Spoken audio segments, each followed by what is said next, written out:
Amados, bom dia. Hoje é sexta-feira, dia 28 de novembro, mais uma sexta-feira muito fria, mas temos a graça e a bênção de nos poder aquecer espiritualmente através da palavra e terminamos hoje o nosso recordar, o nosso trazer à mente e ao coração o texto de 2 Coríntios, capítulo 5, a partir do versículo 18. E o desafio era percebermos que o Senhor nos chama para uma fé que transforma e lembrarmos isso logo a partir do versículo 18, com algumas verdades, algumas exortações ali presentes absolutamente essenciais para a nossa vida. A primeira é que tudo provém de Deus. Ele é Senhor de todas as coisas, tudo o que existe, tudo o que acontece.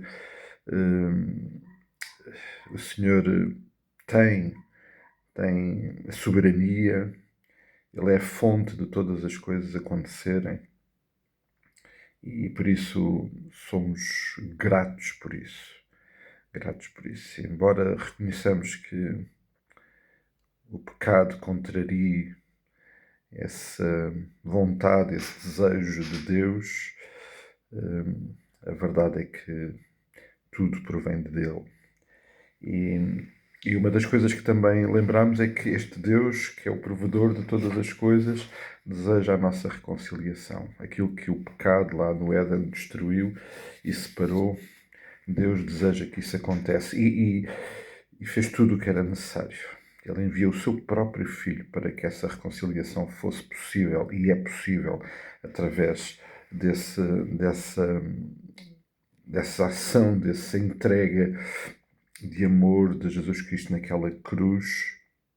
E, portanto, ele resolve o grande problema que impedia a nossa reconciliação com ele. Um problema que nós não podíamos resolver, mas que Jesus pôde resolver. E percebemos neste versículo também, ainda no versículo 18, que o Pai desejou incluir nesta intervenção, neste projeto, neste seu desejo de reconciliar homens e mulheres com Ele. E deixou-nos um modelo para isso acontecer. E gostaria de terminar hoje exatamente olhando para esse modelo.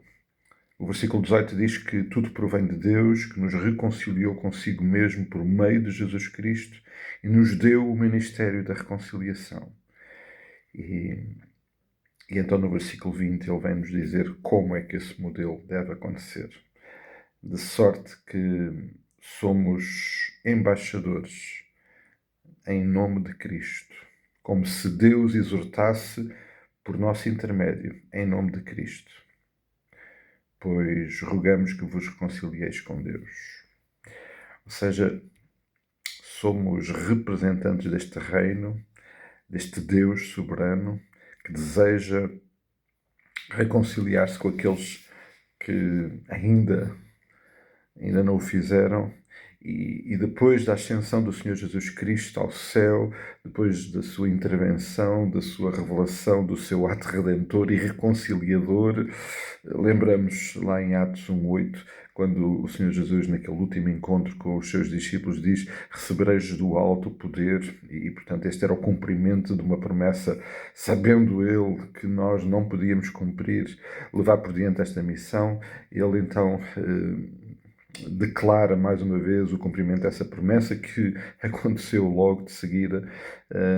Recebereis do alto do poder do Espírito Santo e então ser-me-eis testemunhas, serão então embaixadores deste reino junto daqueles que precisam de se reconciliar com ele.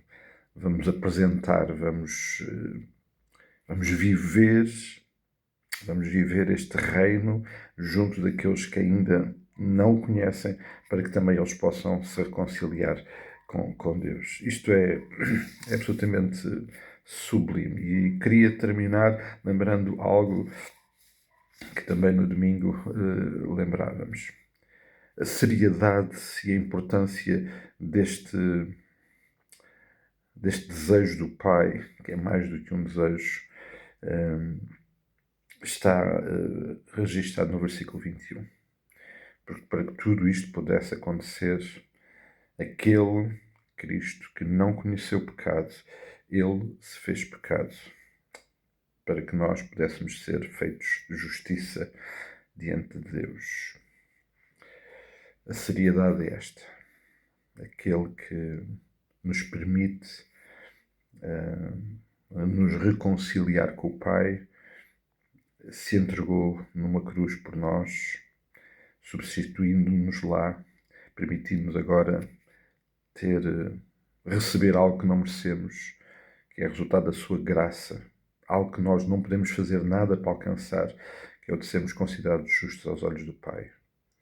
Quando consideramos aquilo que Jesus fez por nós, sermos estes seus embaixadores, sermos seus representantes, vivendo diariamente e com toda a integridade esta nova vida que se manifesta através também do nosso relacionamento restaurado com o Pai, resultado dessa nova vida restaurada com o Pai, deste novo relacionamento.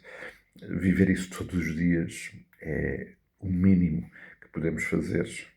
E quero-me fazer de coração, celebrando isso, mesmo no meio às dificuldades. Aliás, no texto que vem a seguir e que, se o Senhor permitir, vamos considerar no próximo domingo, vamos perceber isso. O Senhor nos exorta através de Paulo para que o façamos com toda a alegria, com todo o entusiasmo e, acima de tudo, celebrando sempre aquilo que Cristo é na nossa vida. Reconciliados com o Pai e agentes de reconciliação. É grande desafio, vivendo isto numa experiência de fé que transforma aqueles que estão próximos de nós pela presença e a manifestação de Cristo na nossa vida. Que desafio maravilhoso. Eu espero que todos possam passar um resto de dia muito abençoado. Querendo o Senhor, nos encontramos por aí e o meu desejo é oração, que possamos também manter-nos nessa atitude e nessa entrega de oração, é que o Senhor continue a abençoar as nossas vidas. Até lá, um forte abraço.